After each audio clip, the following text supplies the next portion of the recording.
buenas tardes, queridos amigos. Bienvenidos a Vladimir a la Una. En la primera parte del programa tenemos como invitado a Carlos Navarro, quien es el presidente de la Central de Trabajadores ASI Venezuela. Y nos acompaña también José Vicente Rivero, quien es el presidente de Sinfucan, Sindicato de Funcionarios de Carrera de la Asamblea Nacional.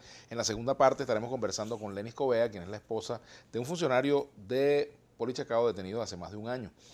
Bueno, gracias por venir al programa, Carlos y José Vicente. Gracias por acompañarnos. Bueno, la situación de los trabajadores en Venezuela en este momento es un tema muy importante. La situación del salario, la situación de los pensionados, la calidad de vida del trabajador venezolano hoy.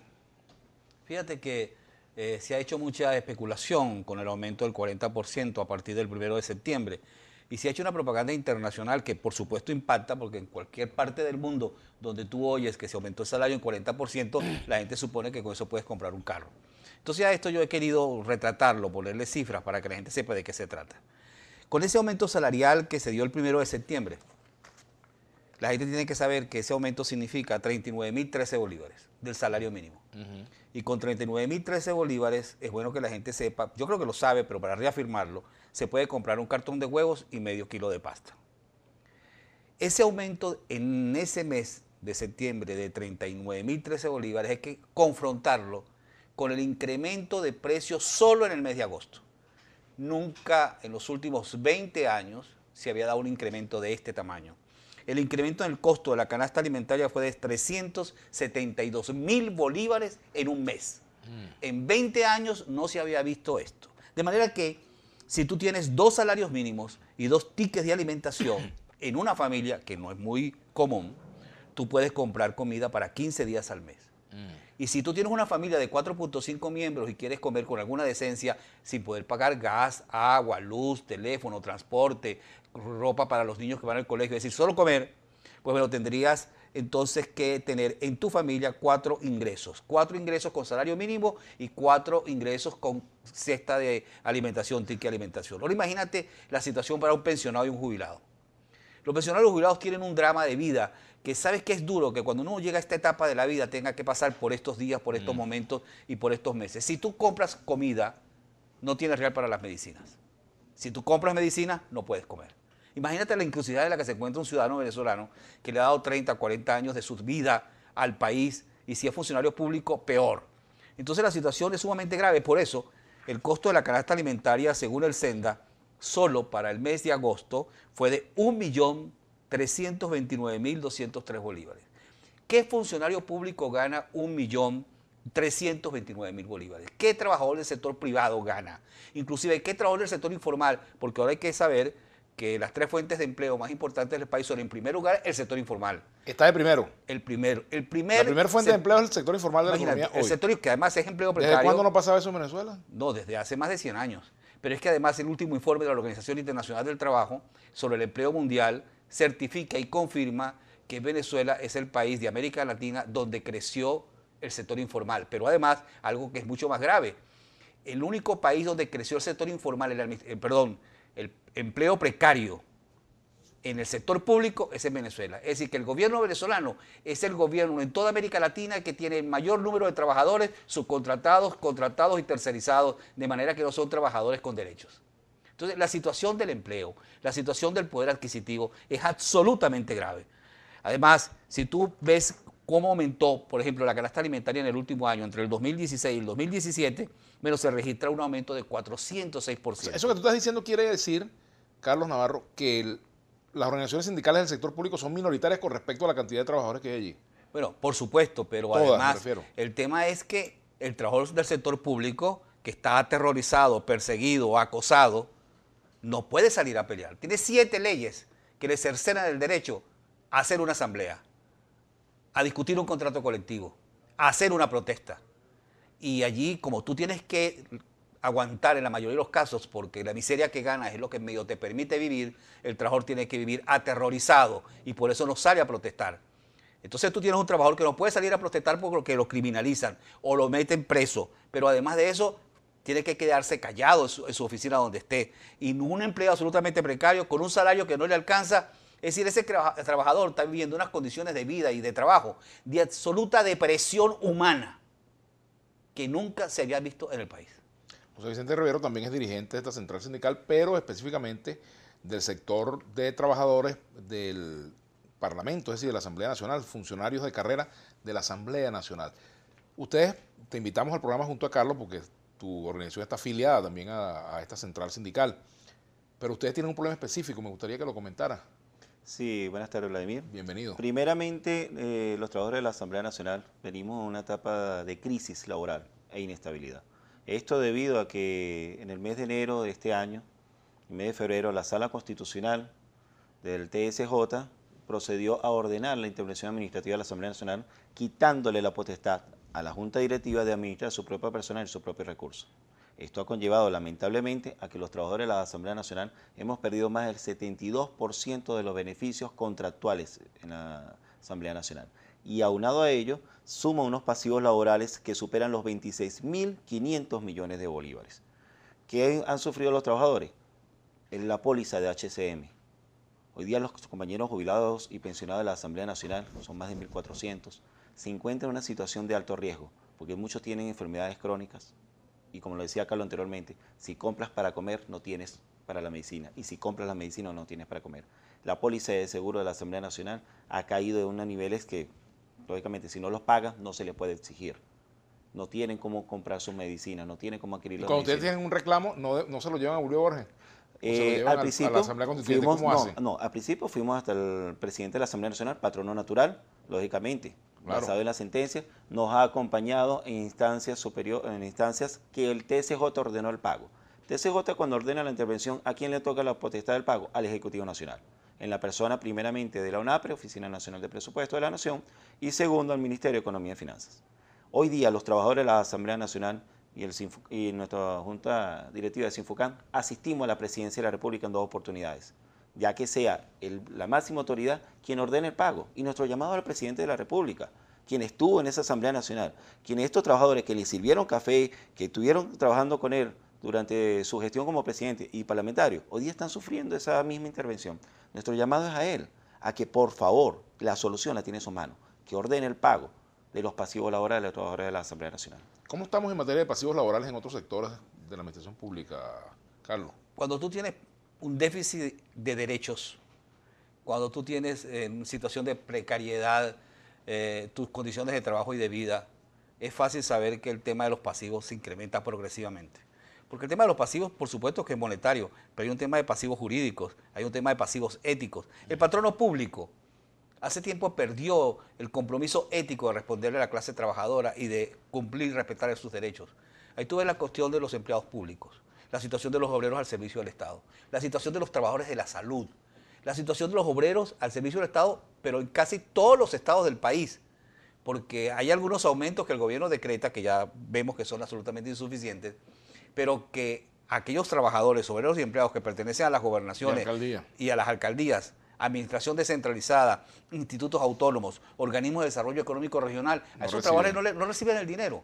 El peor patrono que hoy tiene el país es el público. Y el peor patrono público que ha tenido la clase trabajadora venezolana en los últimos 100 años es el que tenemos ahora. Hoy. Pero yo te voy a decir algo, Carlos, tú que eres sindicalista. Hay federaciones, sindicatos. El patrono puede no cumplir con una obligación, pero ¿y qué pasa con la dirigencia sindical del sector público? Bueno, mira, una de las preguntas más importantes que hay que hacerse es ¿por qué hay una situación de tanta inmovilidad, pasividad sindical y prácticamente una especie de aptitud, de miedo, temor y qué sé yo otra cosa en el sector público desde el punto de vista sindical?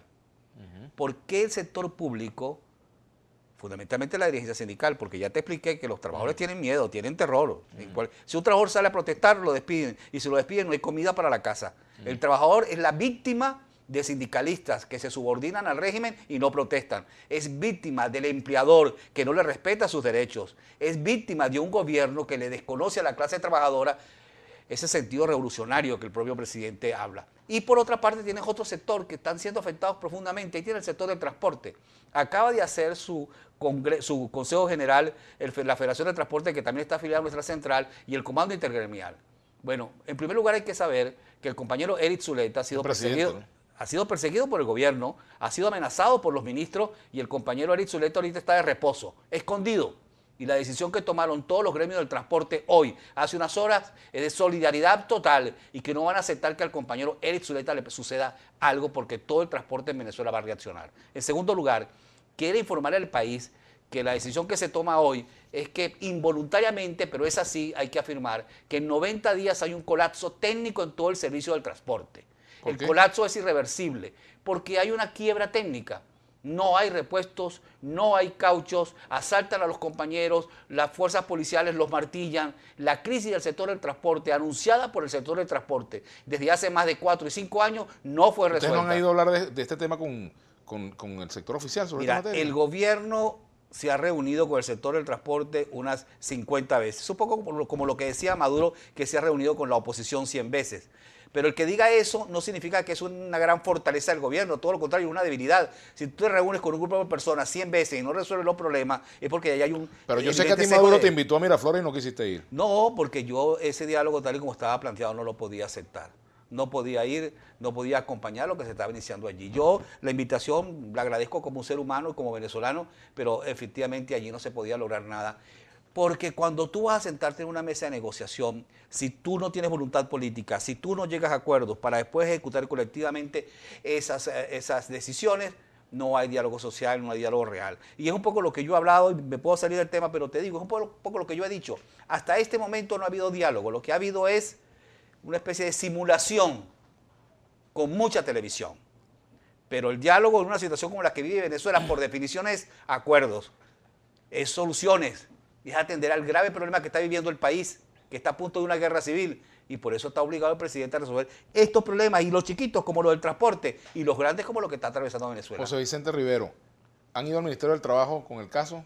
Sí, efectivamente. ¿Qué les ha dicho el ministro del Trabajo? Primeramente, ante el señor ministro Francisco Torrealba, y hoy día con el profesor Ovalles, y el silencio ensordecedor, simple y llanamente no le interesa. Incluso hubo una situación muy irregular recientemente, cuando efectivos de la Guardia Nacional sacaron al personal de la Asamblea Nacional que está en el Museo Boliviano, para que fuese tomado por la Comisión de la Verdad.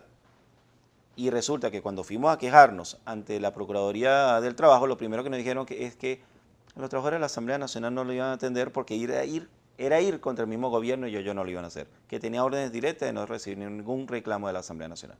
Ese es el estado de indefensión que tenemos los trabajadores de la Asamblea Nacional. El estado de indefensión incluso cuando fuimos a la calle el 23 de junio a protestar, una compañera lamentablemente perdió el tímpano izquierdo, todavía lesionado, un compañero herido con una cortada de un civil afecto al gobierno, los vidrios de la puerta del edificio José María Vargas están rotos, están protegidos con escritorio, lo puedes ver allí cuando puedas acceder a la Asamblea Nacional.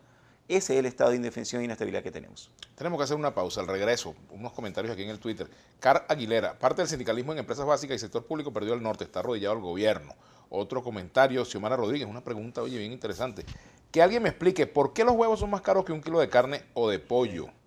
Y verdad que sí. Lamentablemente parte del sindicalismo en empresas básicas, eso ya lo comentamos.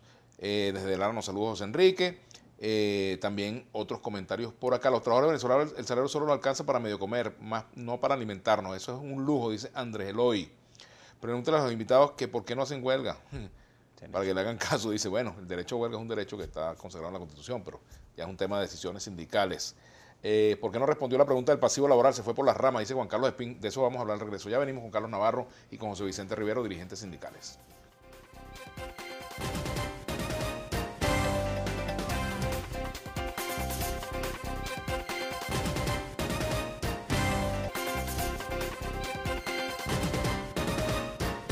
Bueno, continuamos en Vladimir a la Una con Carlos Navarro y José Vicente Rivero, dirigentes de la Central de Trabajadores ASI Venezuela.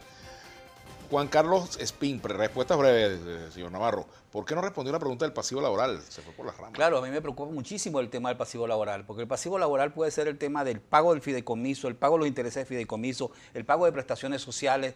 Hay compañeros trabajadores que han sido jubilados, despedidos, tienen años sin recibir el pago de las prestaciones sociales. Es un pasivo que está allí, pero los millones de trabajadores que hoy no están recibiendo el pago del salario, el pago de su contrato colectivo, en los respetos a sus derechos, es un pasivo jurídico, un pasivo ético que yo quiero resaltar y lo quiero hacer a propósito, porque si tú no cumples ni siquiera con el salario de los trabajadores, pensar en que vas a pagarle sus prestaciones con decencia y a tiempo es como un sueño, y es el tema de un patrono tan, pero tan violador de derechos como el que tenemos ahora. Pero además hay algo que yo quiero resaltar y termino. Ahora hay una especie de complicidad entre parte del sector privado y las autoridades que administran el trabajo en el país.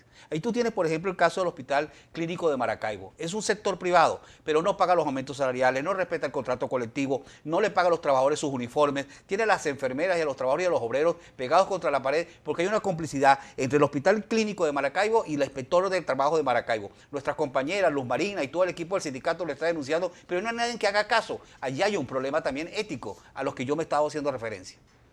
Pedro Hermoso, tu invitado de hoy, otro fósil adecuo y bandido, sinvergüenza y conspiradores, todo tu equipo de producción, malandros. Te va a agarrar la ley contra el odio. Pedro Hermoso, caramba. Vaya misa, amigo. Ajá, Alexander Báquiro dice, cuando el gobierno habla de guerra económica, olvida de que PDVSA y los dólares los manejan ellos, el pueblo quiere cifra. Pequeibén, sede sur de Valencia, le debe a todas las cooperativas de transporte de 2016. Otro por aquí, un salario más bajo que bono de alimentación, es decir, que la gente va a trabajar para comer. ¿En qué país del mundo? Claudio dice por aquí. Ese es otro tema. Claro, pero además lo triste de todo esto, hermano, es que nuestro salario mínimo, estoy hablando de un país petrolero con las reservas más altas de petróleo, que ha sido rico hasta hace 16 años, tiene el segundo salario mínimo peor del planeta, que solamente supera el salario mínimo de Cuba. Pero en términos de poder adquisitivo, es el salario mínimo con el menor poder adquisitivo de todo el planeta. Tú necesitas en este momento 15 salarios mínimos para cubrir la canasta alimentaria. Libertad dice por aquí, los huevos son más caros ya que los sacan por cesárea. Imagínate tú, el buen humor de la gente. El gobernador de Guárico le vive aprobando recursos, pero no paga a tiempo los aumentos a los maestros del Estado, Roque Juan Peñalver. Bueno, y así vemos de muchos mensajes de la misma naturaleza. Y esto por hablar solamente del tema de salarios, respecto a los derechos, el tema del poder adquisitivo y del hambre. Pero también podemos hablar del tema, por ejemplo, de la formación y la capacitación y la situación en la que se encuentra el INSES. Los compañeros de Sintra-INSES con los que estuvimos reunidos ayer, estamos tratando de preparar una propuesta sobre cuál son los pasos que hay que asumir y concretar para rescatar el INSES. Tú tienes idea de todos los espacios físicos de formación y capacitación que están prácticamente abandonados, los talleres en materia metalúrgica, metalmecánica y siderúrgica que están totalmente abandonados, las herramientas auxiliares para la formación y la capacitación están perdidas, asaltadas y robadas. Hay miles de hectáreas en Cojedes, Guárico y Portuguesa ya vacías. Hermano, la situación del INSES es desesperante. Entonces, el tema no solamente es salario, hambre, ¿Quién preside el INSES hoy? Bueno, está invitado para que explique aquí, claro, para que el señor Wickerman, su derecho a réplica. Ahora imagínate cómo podemos responder, a qué modelo de desarrollo podemos responder si no estamos formando y capacitando mano de obra. Proponerte un debate con Will Rangel, si él acepta, el presidente de la Central Bolivariana Socialista de Trabajadores, un debate acá en Vladimir La Luna sobre la situación de los trabajadores. Me encantaría. Invitado Will, cordialmente. Lourdes Salazar, los jubilados de la Asamblea Nacional, la parte más débil que está desprotegida totalmente. Efectivamente, como te comentaba anteriormente, son los jubilados de la Asamblea Nacional los que más sufren el daño y los pasivos laborales desde la intervención de la administrativa de la Asamblea Nacional. Aquí dice José G. Tobasia, es evidente que el gobierno propicia la carencia de beneficio de la Asamblea Nacional porque es oposición, eso es todo. Ciudadanía crítica o ciudadana crítica dice, ya las prestaciones sociales perdieron su objetivo, ya que la inflación las destruyó, dice ciudadana crítica. Carlos. Bueno, por eso precisamente se hizo aquella reforma. Hoy te tienen que pagar 5 días mensuales, que al final significan 60, pero te lo pagan mensual precisamente por el tema de la prestación. Imagínense ustedes, si nosotros tuviéramos el sistema aquel según el cual el Banco Central de Venezuela establecía los intereses por concepto de prestaciones sociales que podían estar en el 25 y 30% frente a una inflación de 700%. ¿Qué significa eso? Menos mal que se les ocurrió hacer eso en 1997. Bueno, yo no estoy de acuerdo con esa reforma. Claro, porque nunca te imaginaste que ibas a tener un país con 700% de inflación. Eso no se lo podía imaginar nadie. Bueno, desgraciadamente. Bueno, Douglas Barrera, invita al ministro de Energía, no hay gasolina en Ciudad Bolívar, caos total. Bueno, en muchos lugares del país hay ese problema ahorita. ¿Es legal que una empresa privada pague a sus jubilados un monto inferior al salario mínimo? A Prestenay, no. Porque no es legal, ¿verdad? Bueno, obviamente no lo es. Ajá. Daniel Vela, los sindicatos de docentes en Barinas aprobaron un contrato colectivo con un 25% de aumento y de paso escalonado. ¿Es justo eso? Imagínate un aumento del 25% frente a una inflación del 700%. Por eso es que los aumentos nominales del gobierno ya no son populares. María Alejandra, considero que el tema del transporte no es pequeño, es grave. Para el que no tiene carro es una odisea añadida. El tema del transporte, como viene un momento de quiebra técnica y de suspensión y el peor transporte es el que no existe, hay que saber que una de las decisiones que se tomó hoy en la Asamblea de Fede Transporte es que se van a reunir con todos los consejos comunales del país para que comprendan la grave situación que está viviendo el transportista. ¿Qué opina el señor Carlos Navarro de los 10 años de la inamovilidad laboral? ¿Estás de acuerdo con la inamovilidad La laboral? inamovilidad laboral per se es una, digamos que una política acertada cuando tiene unas condiciones de protección del empleo, de la estabilidad y de los derechos. Pero cuando la inamovilidad es una bandera simplemente política, que no la cumple ni siquiera el sector público. ¿Tú sabes quién ha despedido gente? El sector público. Despedidos por razones políticas, despedidos por que quebraron las empresas que nacionalizaron, despedidos por reducción de personal, despedidos porque simplemente no les da la gana y despedidos por persecución política. Si alguien ha violado ese decreto de inamovilidad laboral, ha sido el Ejecutivo Nacional. Sinolán, dicen por aquí, eso va contigo, José Vicente. Ese sindicato ilegal no representa a los trabajadores. Sinolán es mayoritario. Sinfumut, te dicen, es patronal y no pelea por nadie. Bueno, a la prueba nos debemos. Precisamente fue esta otra organización sindical la que mintió el 19 de enero junto con el señor Francisco Torrealba, indicando que la Asamblea Nacional había votado 3.500 trabajadores y con esa mentira acudieron al TCJ y sacaron una sentencia de intervención de la Asamblea Nacional.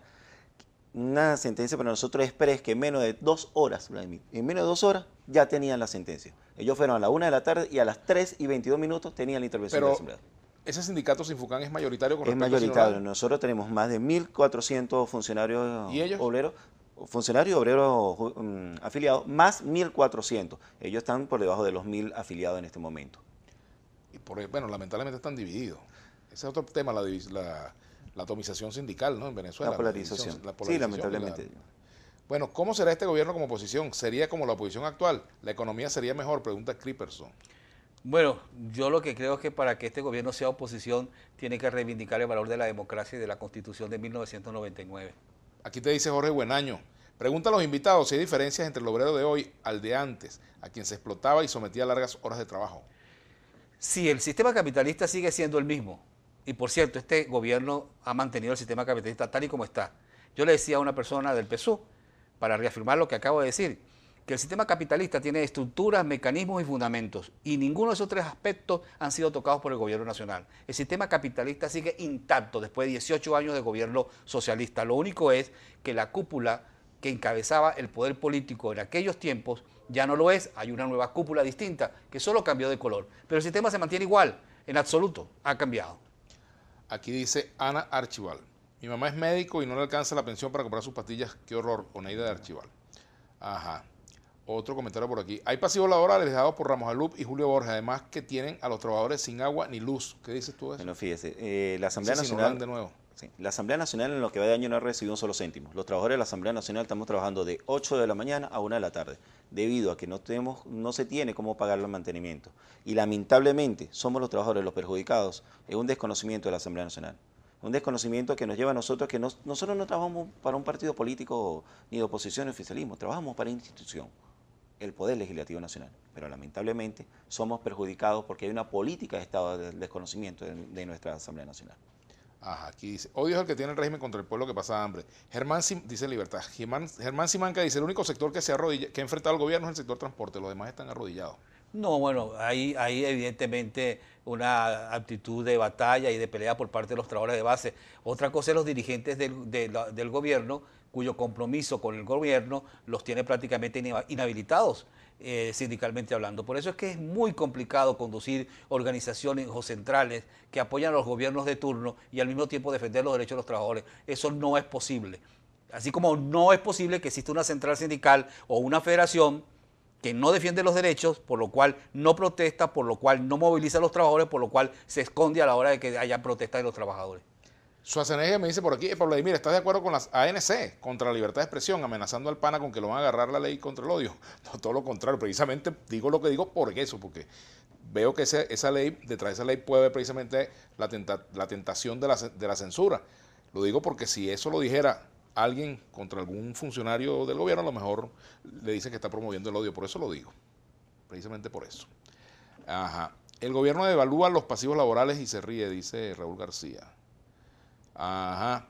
En Corpolet, cuando van los aumentos presidenciales y van al ajuste de tablas de tabuladores, lo hacen como les venga en gana, dice Ibifar. ¿Y qué es lo que pasa en Corpolet? el sindicato, que es la herramienta de lucha de la clase trabajadora de ese sector, debería ser la punta de lanza en la confrontación y en la pelea por los derechos de esos trabajadores. Más que esos trabajadores, como están representados por una federación que es oficialista, lamentablemente sus derechos no llegan a donde tienen que llegar. El viejo bucanero, ¿qué aportes hacen los entrevistados? Si aumentan los sueldos, ellos quieren aumento de pasaje y así sucesivamente. No, los trabajadores del sector transporte, cuando piden aumento de pasaje, lo están pidiendo, entre otras razones, porque en el caso, por ejemplo, de la ayuda estudiantil, eso lo quitó el gobierno, eso lo asumen los transportistas. Y el costo, todo el mundo lo sabe, de repuestos, gasolinas, insumos, la inseguridad personal, todo eso se suma. Por eso la situación del transporte es una situación que debe ser analizada con mucha objetividad para comprender lo que está pasando allí. Aquí me dicen, ¿cuánto cuesta esa camisa de lujo? Ni es de lujo, ni me costó nada, pues me la regalaron. Celestino López me dice, ¿te parece de aquí Bautista con esa guayabera? Oye, tan feo estoy. No creo. Libertad económica total y privatización de subsuelos para acabar con el rentismo para siempre, dice Josué Padilla. ¿Estás de acuerdo con las privatizaciones? Viejo, ni tan calvo ni con dos pelucas. El tema de las privatizaciones, cuando son usadas bajo el esquema absolutamente neoliberal para hacer rico a unos poquitos, por supuesto es rechazado y condenado por nosotros. Pero cuando el Estado asume las propiedades, bienes y servicios de industrias básicas como las que tenemos nosotros aquí, para quebrarlas, para simplemente terminar con las fuentes de empleo, para llenarse de real unos cuantos que hacen negocios, ese no es el tipo de estatización que nosotros acompañamos. Rosy M. Alcaldía de Chacao no nos ha aumentado desde enero. Yo gano 76.000 mensual. Dicen que el gobierno nos manda el situado. Aquí dice Roque Juan Peñalver. Si este sistema sigue 6 meses más, el transporte público y de carga será en carretas con caballos y burros. En la gobernación del Táchira no hay sobete y sus vereles sin contrato colectivo. Bueno, Alexander Coizamat. Sindicatos nuestros también. Ajá. Una pregunta. ¿Cuál es el porcentaje de trabajadores venezolanos sindicalizados? Mira, como el gobierno no presenta cifras en casi ningún aspecto de la vida nacional y de las áreas estratégicas, no hay oficialmente una cifra que diga cuántos trabajadores están organizados, pero nosotros creemos que puede ser menos del 10% de la población económicamente activa. ¿Cuándo lucharán por una nueva ley de pensiones y jubilaciones en la Administración Pública Nacional? Aida Secato Salazar. Claro, ese es uno de los sectores vulnerables que nosotros estamos defendiendo con mucha fuerza, como el sector informal también. Nosotros, en el caso de nuestra central así Venezuela, tenemos áreas de trabajo estratégico. Una es pensionados y jubilados y la otra es sector informal de la economía. Por favor, Vladimir, ¿por qué nadie habla de los trabajadores residenciales que los tienen humillados y los votan como perros? Dice Silvia Julia.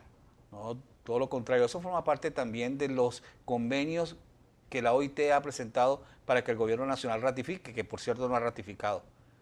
Mr. Anenso, ¿qué pasó con la cláusula 84 de Sinolán sobre la jubilación y otorgar puesto a sus hijos? ¿Se lo robó la ANC? Pregunta. En cuanto a esa cláusula de contratación, cuando fallece o se jubiló un compañero de trabajo, se encuentra paralizada debido precisamente a esta situación de la intervención administrativa cuando se van a aplicar los beneficios contractuales y la ONAPRE los rechaza. Ciudadana crítica, los gobernadores revolucionarios Isea y Tarek eliminaron el HCM y dejaron un servicio pésimo, el SIGA. Eso en Aragua. Otro comentario, pregúntale qué es el invitado que va a pasar con el DICOM y con los afectados de la subasta 15 que no liquidan, José Eduardo Lucena. Ese es un tema que yo no lo domino, pero me han escrito mucho sobre esta materia. ¿Qué ha pasado con eso, no? Aquí dicen también, acusan a 2 empresas de transporte de bachaquear los pasajes hacia Caracas. ¿Qué se puede hacer para que el DICOM liquide a los afectados de la subasta del 15? Bueno, otra pregunta. Adriana Vázquez, soy profesional empleada de la Gobernación de Lara. Esta solo hace un ajuste al tabulador al año, una vez al año. Gana 97.000. Bueno, todos estos temas son parte de los problemas que veremos planteando, ¿no? Por favor, hace un programa acerca de los cambios en el currículum básico nacional. Se ven reducidas áreas importantes. Ese es un tema educativo. María Sollán. Otro comentario por aquí sobre el tema de Sinolán. Ya tenemos que ir despidiendo. Bueno, ¿cómo van a dirimir ustedes esa diferencia? Ya terminando con el tema del sindicato Sinolán, ¿hay algunas sentencias del TCJ que, de acuerdo a lo que ellos dicen aquí, les da legitimidad? Mira, la legitimidad de los sindicatos yo creo que no está en discusión. Lo que está realmente en discusión es la defensa de los trabajadores de la Asamblea Nacional y más de 26.500 millones de bolívares que le debe el Estado Nacional a través de la ONAPRE a los trabajadores. Ese es lo que está en discusión y lo que está en la palestra. Los sindicatos realmente lo que nos debemos es a eso, a una lucha institucional por nuestros trabajadores. Gracias por haber venido, José Vicente. Gracias a ti rapidito te pregunto, Carlos, ¿está muy lejos la unidad sindical en Venezuela, una sola central obrera? ¿Eso es un sueño realizable hoy? Sí, porque no es fácil reunirnos con gente que no quiere luchar si nosotros queremos seguir luchando.